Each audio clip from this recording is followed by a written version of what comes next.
Hello दोस्तों, नमस्कार।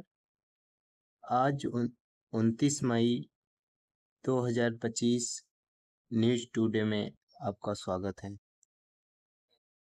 आज फर्स्ट न्यूज़ है,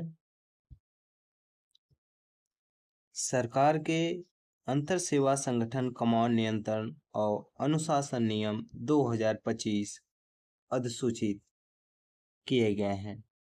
आइए देखते हैं इसके बारे में। आपको मैं बता दूं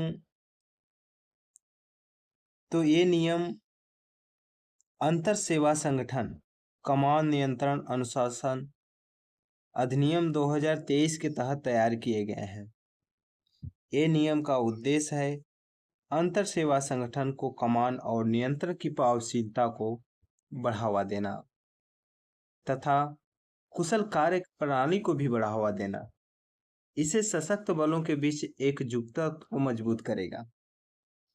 नेक्स्ट, यह नियम आईएसओ के प्रमुखों और अधिक अधिकार प्रदान करते हैं। इससे अधिकारी अनुशासनात्मक मामलों को शीघ्र निपटारा कर सकेंगे।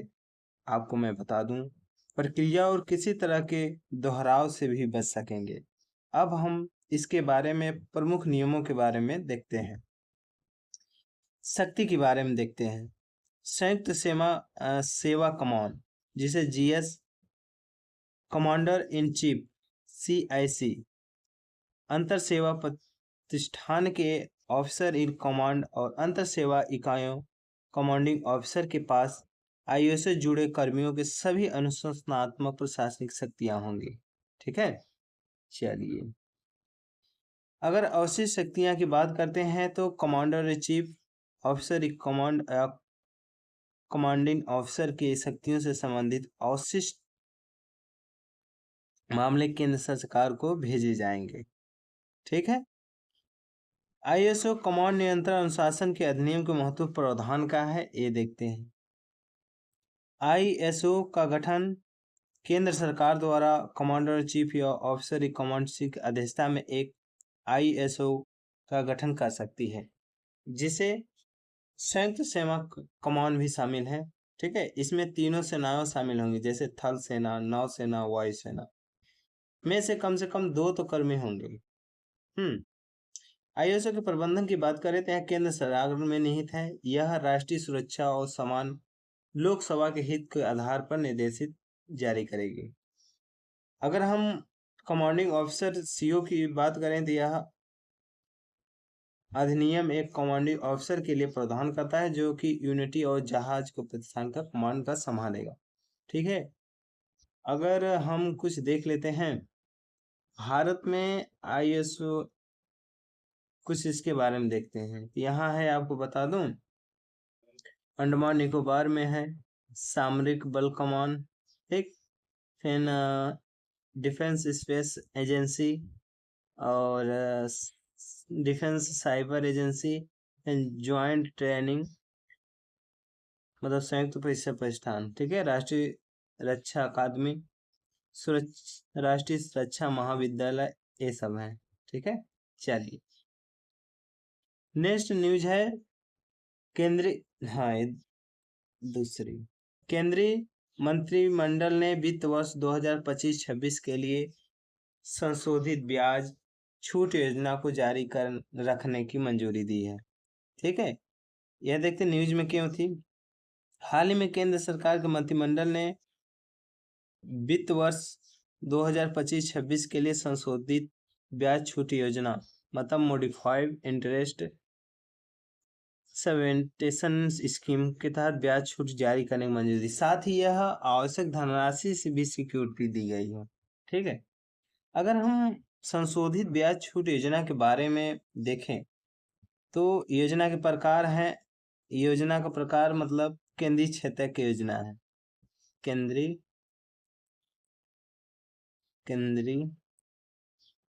क्षेत्र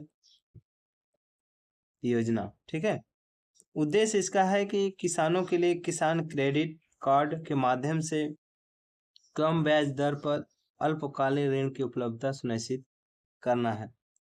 योजना के मुख्य बिंदु पर नजर डालें तो यह किसानों किसान क्रेडिट के माध्यम से 3 लाख रुपए अल्पकालीन मतलब 60% के ब्याज दर पर उपलब्ध कराएगा। ठीक है।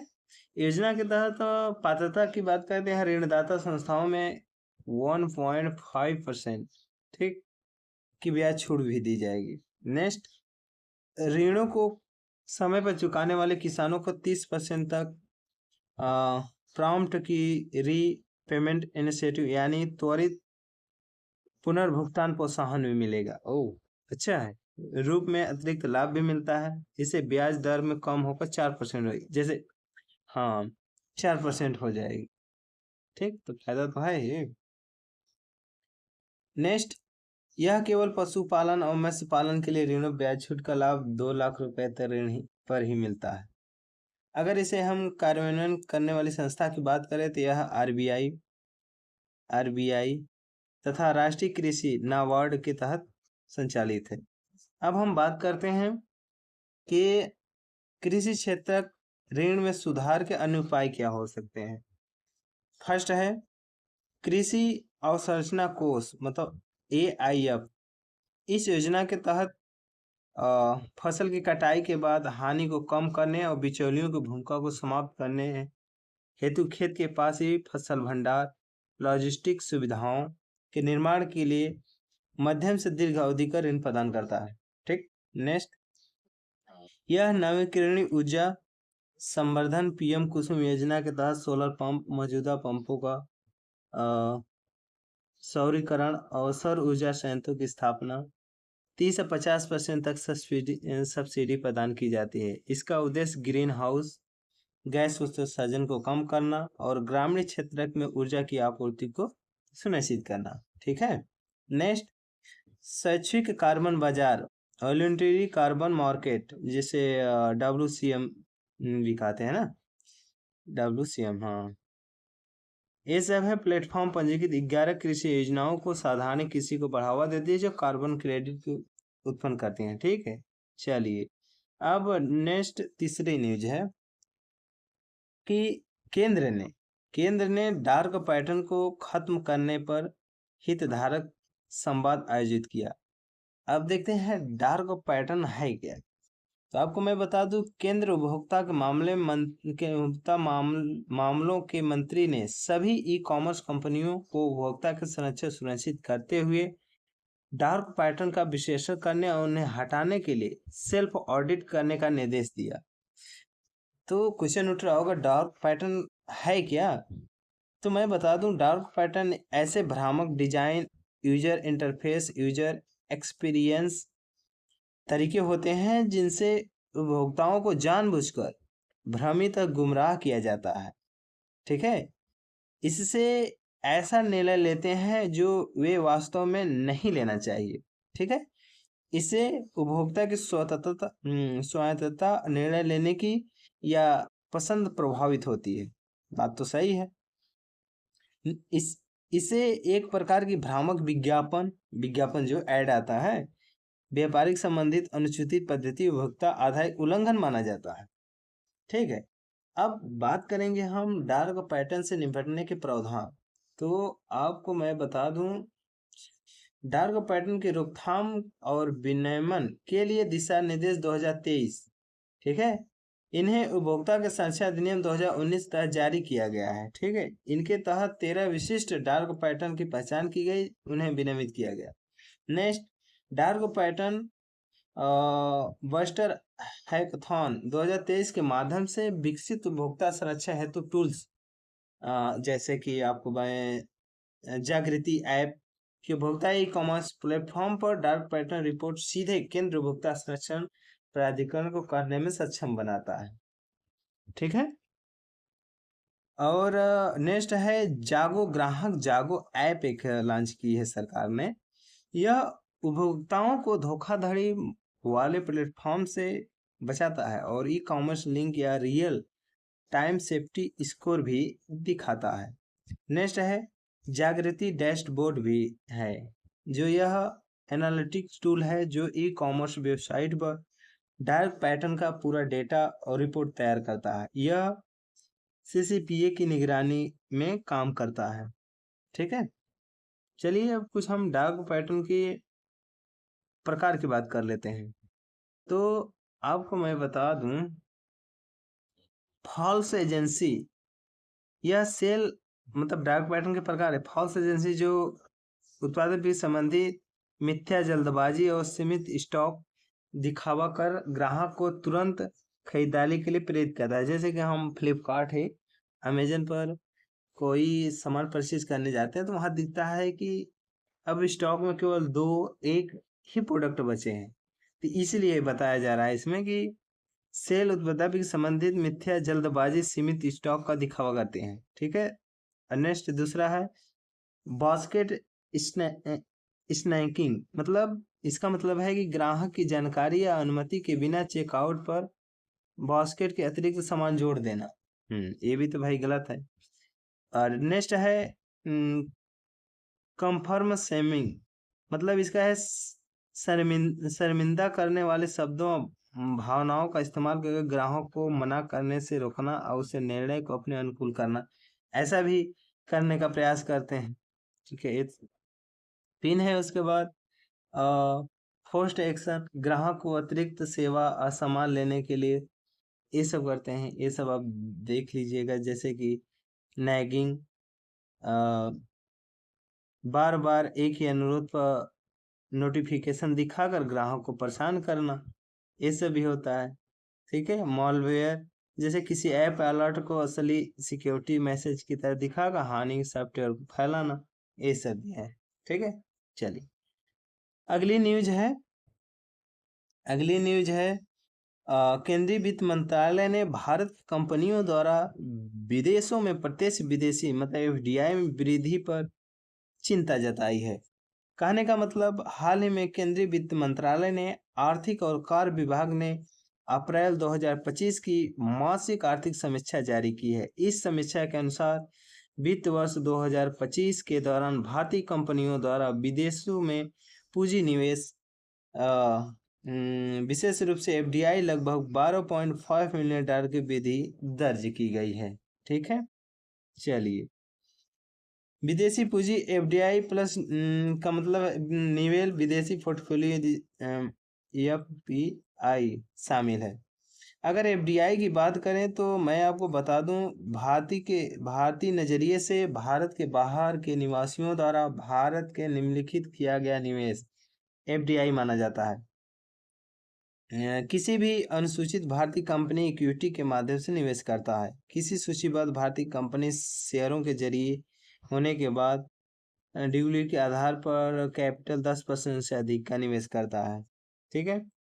चलिए नेक्स्ट है प्रत्यक्ष विदेशी निवेश तब होता है जब कोई कंपनी किसी दूसरे देश में की व्यावसायिक कंपनियों को नियंत्रित या स्वामित्व प्राप्त कर लेती है। ठीक है। फिर दूसरी ओर विदेशी पोर्टफोलियो निवेश एफपीआई मतलब विदेशी परिसंपत्तियों के हिस्से को दर्शाता है, लेकिन इसे कंपनी के प्रबंधन और स्वामित्व को नियंत्रण शामिल नहीं होता।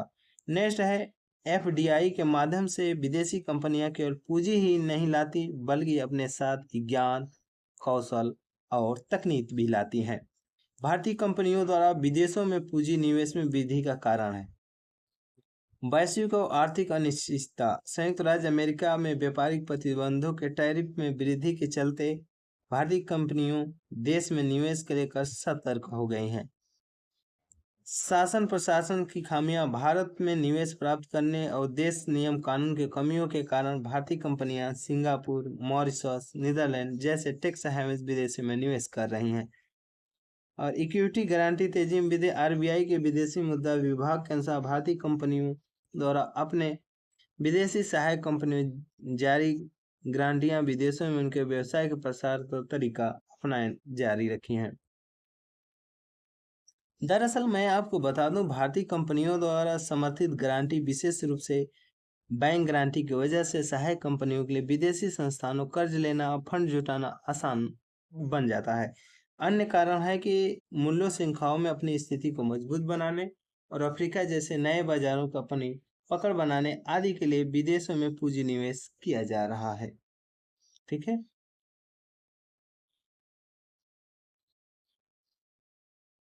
अब नेक्स्ट न्यूज है संयुक्त राष्ट्र आपदा जोखिम न्यूनीकरण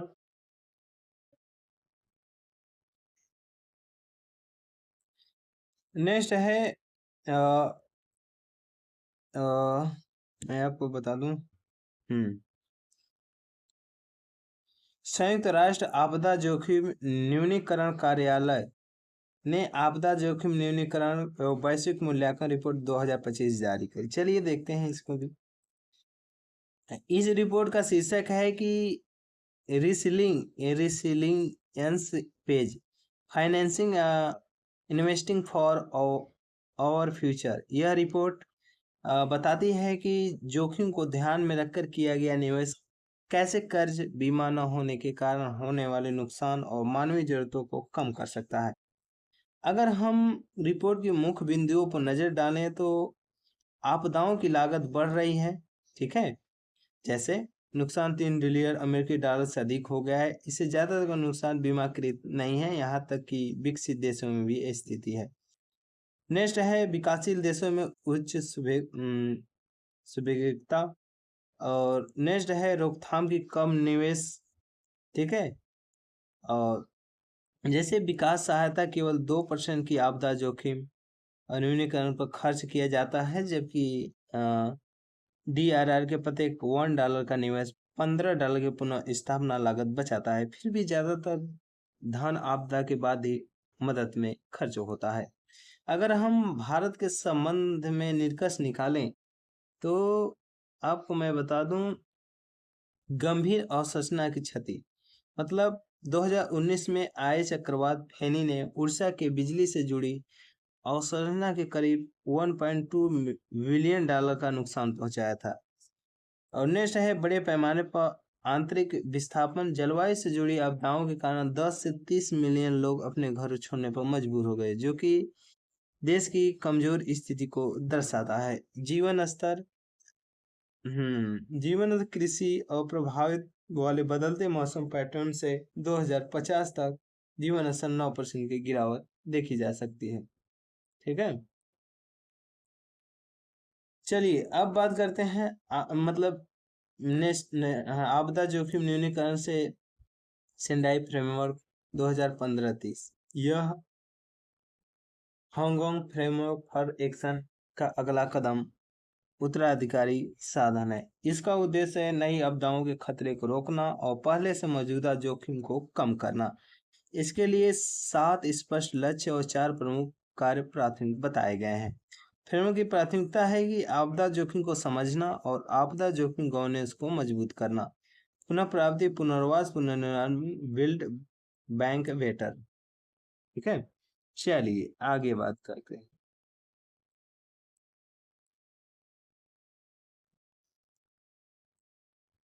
अब है IBBI ने मतलब इंसॉल्वेंसी रेसोल्यूशन प्रोफेसर और कॉर्पोरेट पर्सनल विनियमन द्वारा संशोधित अधिसूचित किया गया है, ठीक।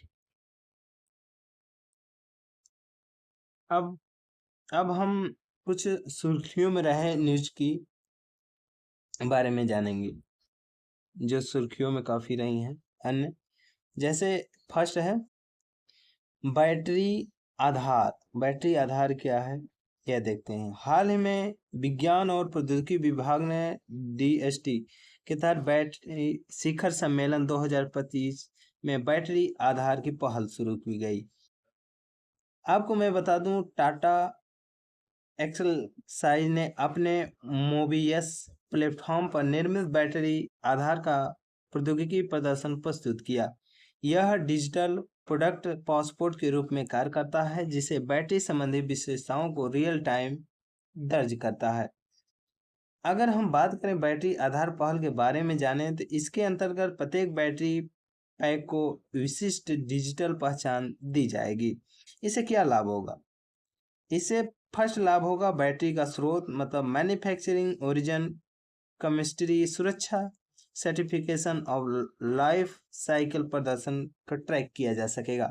नेक्स्ट है चार्ज डिस्चार्ज साइकिल जैसे जरूरत मानदंडों की निगरानी करना, जिससे पूर्वानुमान आधारित रख रखाव और कुशल रिसाइकलिंग संभव हो सकेगी। नेक्स्ट है, यह नकली उत्पादों को प्रसार को रोकने में भी सहायता प्रदान करेगा। ठीक है। नेक्स्ट न्यूज है दूसरी, डार्क फैक्ट्रियां। हाल ही में टीसीएस चेयरमैन आईटी बिजनेस सेवाओं में डार्क फैक्ट्रियां भविष्य संभावनाओं पर प्रकाश डाला है। ये डार्क फैक्ट्री क्या है? इन्होंने लाइटिंग आउट फैक्ट्रियों के नाम से भी जाना जाता है। यह पूरी तरह से स्वचालित फैसिलिटी होती है जहां रोबोट, एआई संचालित प्राणी और IoT international of things device सभी उत्पाद प्रक्रियाओं को संभालते हैं।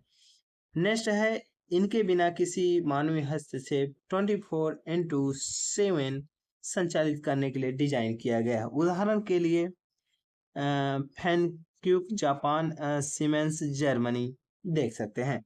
इससे क्या लाभ होगा?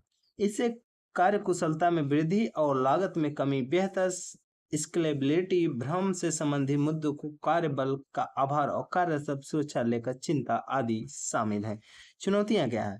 इसे उच्च प्रारंभिक और रखरखाव लागत, फैसिलिटी की कमी और नौकरी का नुकसान, तकनीकी खराबियों के उत्पादन बाधित होना, साइबर सुरक्षा जोखिम आदि शामिल हो सकते हैं। चलिए नेक्स्ट बात करते हैं। नेक्स्ट है तीसरा है न्यूज, बो इको। बो इको क्या है? तो हाल ही में दिल्ली में आए तेज तूफान ने एक अजीब आकृति ली जो आधे चांद तीर कमान जैसे दिखती थी, जिसे बो इको भी कहा गया है। बो इको के बारे में जाने तो यह एक रडार दिखने वाला श्रृंखल होता है। यह बताता है कि बहुत तेज हवाओं वाला तूफान आ रहा है। जब तेज हवाएं तूफान की रेखा के बीच हिस्से से आगे की तरफ ढकेलती है, वह धनुष जैसी आकृति बना लेता है। नेक्स्ट है, यह मूलतः तूफानों की एक रेखा है जो रडार और धनुष की तरह दिखती है। नेक्स्ट, यह आमतौर पर कई तूफानों समूह से बनता है, लेकिन कभी-कभी अकेले शक्तिशाली सुपरसेल तूफान से भी शुरू हो सकता है। नेक्स्ट है, यह भविष्य में आने वाले विनाशकारी तूफानों का संकेत हो सकता है। नेक्स्ट है, ईबोको 20 किमी से 100 किमी तक विस्तारित हो सकता है तथा 3 से 6 घंटे तक सक्रिय रह सकता है। नेक्स्ट है, नेक्स्ट न्यूज है WMO वैश्विक वार्षिक से 10 की क्लाइमेट अपडेट 2025 से 29 के बीच में। मतलब आपको बता दूं, विश्व मौसम विज्ञान संगठन ने, यूके के मौसम विभाग कार्यालय ने वैश्विक वार्षिक से 10 की क्लाइमेट अपडेट 2025-29 जारी किया। रिपोर्ट का मुख्य अंश की बात करें तो वर्ष के पैटर्न एशिया, भारत और उप सहारा अफ्रीका के सामान्य से अधिक आर्द्र स्थिति को दर्शाता है। नेक्स्ट है, 86% संभावना यह है कि अगले 5 वर्षों में कम से कम एक वर्ष का तापमान 850 से 1900 के औसत से 1.5 डिग्री सेल्सियस अधिक हो सकता है। नेक्स्ट है, मानसून और वार्षिक आधार पर अत्यधिक परिवर्तनशीलता और दक्षिण एशियाई क्षेत्र में असामान्य रूप से अधिक वर्षा हुई और पूर्वानुमान के अनुसार यह प्रवृत्ति 2025-2029 की अवधि तक जारी रह सकती है।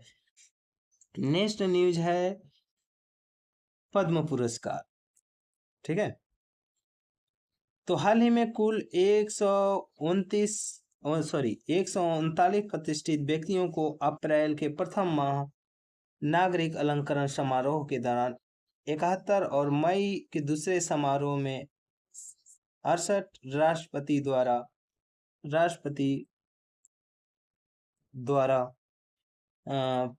पद्म पुरस्कार से सम्मानित किया गया। अगर हम पद्म पुरस्कार के बारे में जानें तो यह भारत का सर्वोच्च नागरिक सम्मान में से एक है।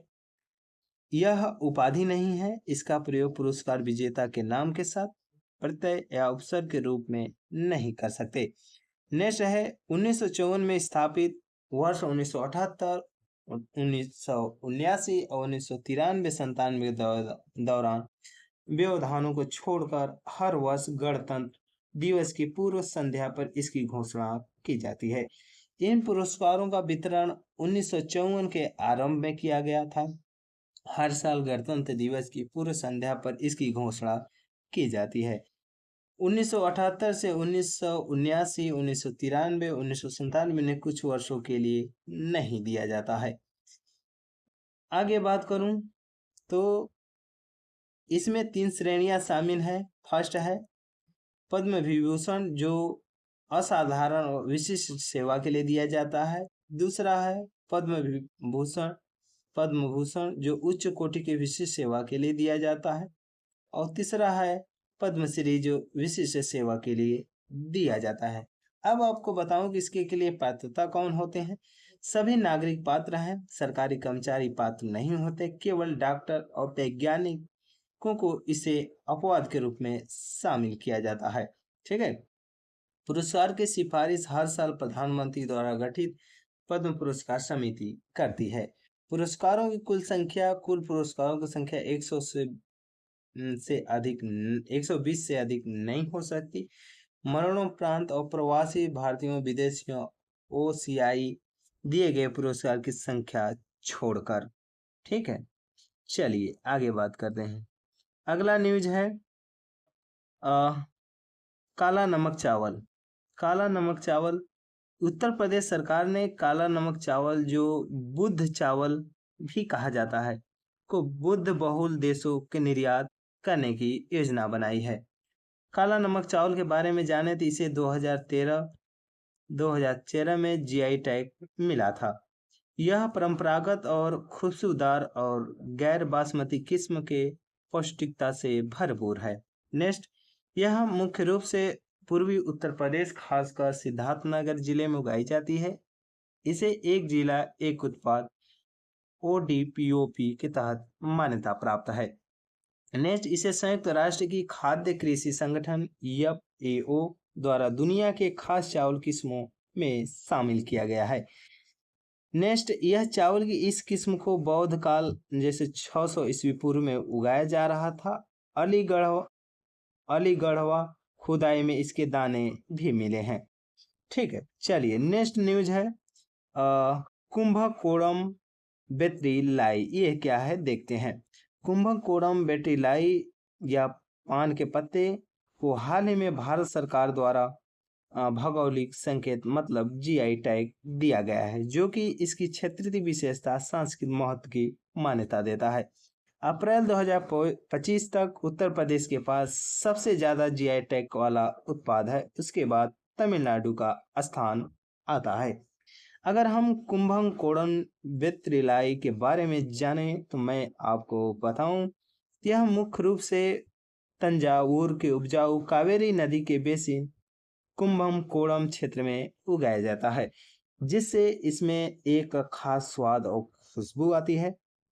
ठीक है, नेक्स्ट है इसकी विशेषता की बात करें तो यह पत्ते गहरे हल्के हरे रंग के हृदय के आकार के होते हैं और इनका स्वाद तीखा होता है।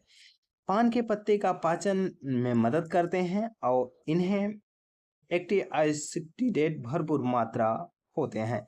नेक्स्ट, इनके चेविकोल नामक एंटी एम्फ्लेमेटरी सूजनरोधी तत्व भी पाया जाता है, जो ऑक्सीडेटिव तनाव को कम करता है और डायबिटीज जैसे बीमारियों को में आम होता है।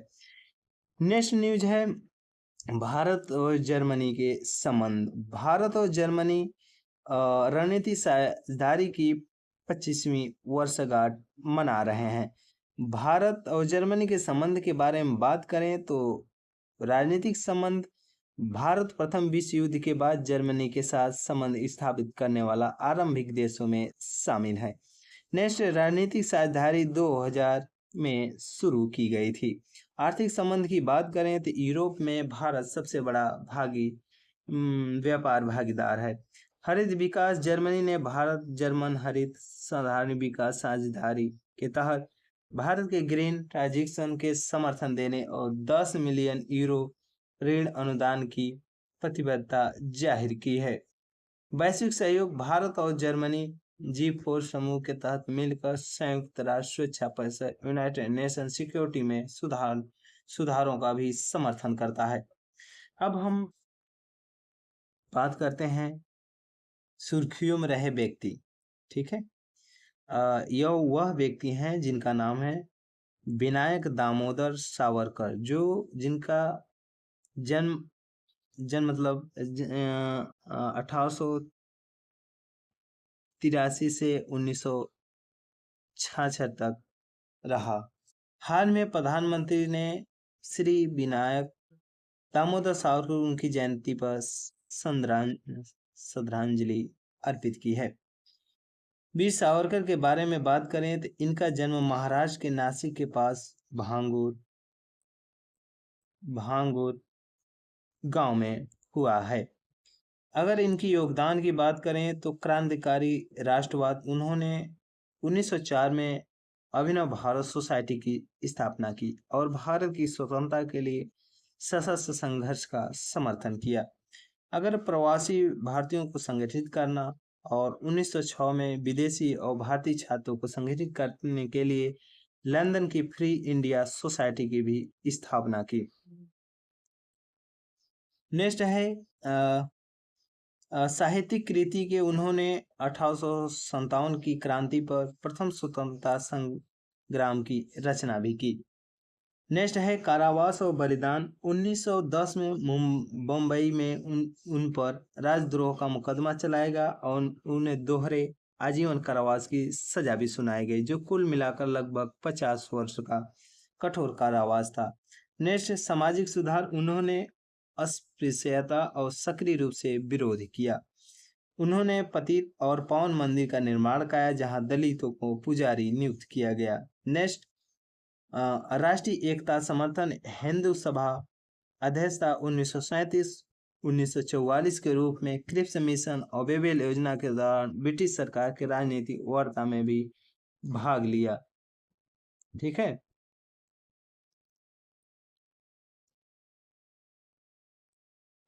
ठीक है दोस्तों, ठीक है दोस्तों, 29 मई के सारे न्यूज हम लोग डिस्कस किया। आप लोग विजन आईएएस के न्यूज टुडे न्यूज को आप पढ़ सकते हैं। धन्यवाद। जय हिंद, जय भारत।